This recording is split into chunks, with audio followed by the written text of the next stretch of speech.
معلومات هل جارة تمسو باك مسو قالين جارة مركب باك مسو قال بالي مش كلا معني سكران لو شقة استنا قرم إنه معني مش كلا تجيو جارة باك كساري ودي أسكري سؤال صوري له أو إسكجوه ده أنا بريز برمنا سواء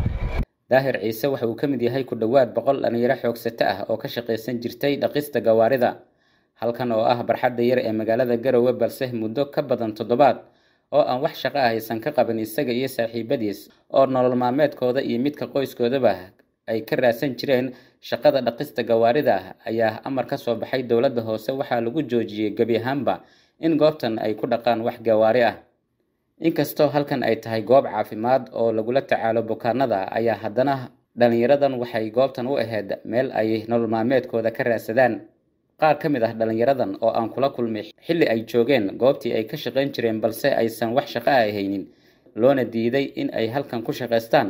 ayaan weydiinay dareenkooda iyo saameynta ay ku yeelatay muddadaasi isbuuc ah shaqo la'aanta soo wajahday dhalinyaro Garowe badan ku nooleed baan nahay wada kale hadda ka badbaadi karnaa ma jirtaan in meeshana noo fasaxnaan ahayn ودي تو معلومات هل جارة تمسو باك مسو قالين قبل بوهي برتا هرفدي ساكو شقيستا أنا هرفدي أنا جارة سين نرقنوي maalintii inta ka heli jirtay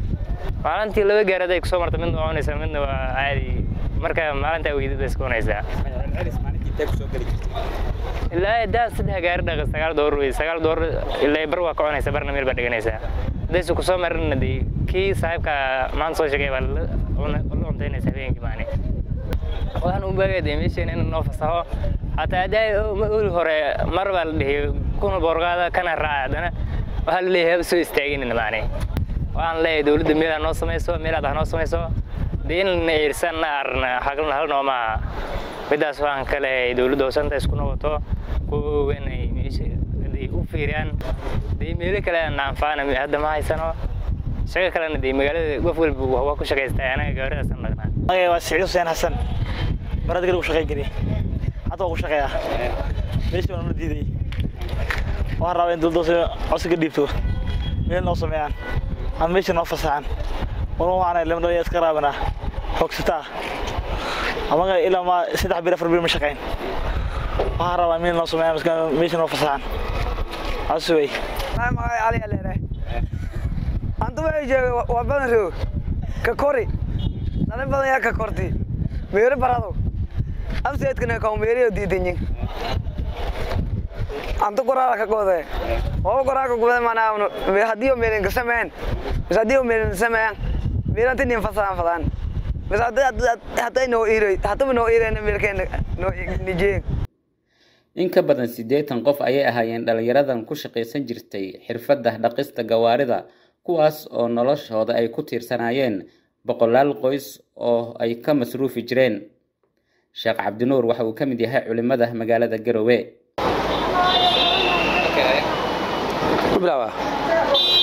Bismillahir Rahmanir Rahim Bismillahir Rahmanir Rahim Ilaahay baa mahad iskale subhanahu wa ta'ala dhamaan bulshooyinka soo Bismillahir Rahmanir Rahim Ilaahay baa mahad iskale subhanahu wa ta'ala dhamaan bulshooyinka Soomaaliyeedna waan salaamahay meel kasta ay joogto kaliya waxaan rabaa inaan qodobka su'aasha ay weydiisay haddaan ka jawaabo nabigeena wuxuu yiri salaatu wa salaam qofka man la yarham la yurham binahu qofka aan naxariisan looma naxariisto hadii ciyaalka yarka oo macna 80 kor u dhaafayay oo meeshaas maalintii u soo shaqo tagayay oo baarashkaas macna baabuurta masaxay laga cayriyay ayadoon wax badil loo hayn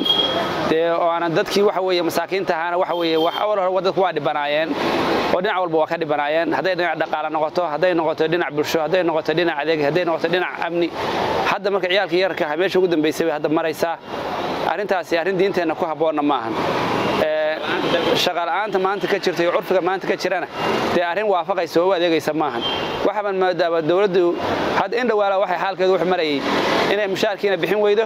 shaqaalihii dawladdu wax way waxay kari waayaan haddana ciyaalka yarka ah wax yarka ay maqotriyoonkoodii oo ayagu xoogooda kula soo baxayeen hadda u soo dhigantay hadda wax way awal hore waa habar haddana qasiya habarnaanaysa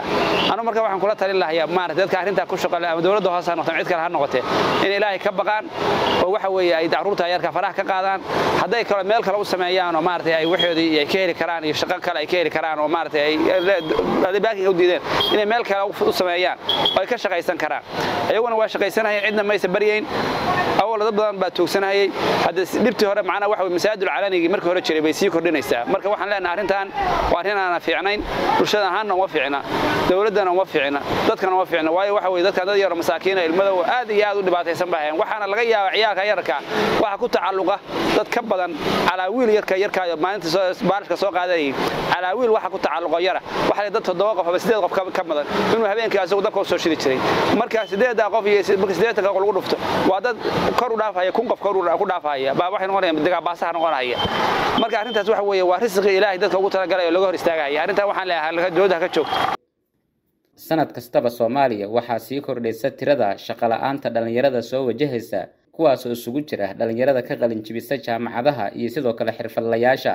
balse in dhalinyaradan goobtan ka shaqeysan jirtay ay soo wajahdo shaqo la'aan sababtay amar ka soo baxay dawladda hoose waxay sii xoojinaysaa culayska shaqo la'aanta ee horay dhalinyarada u haysatay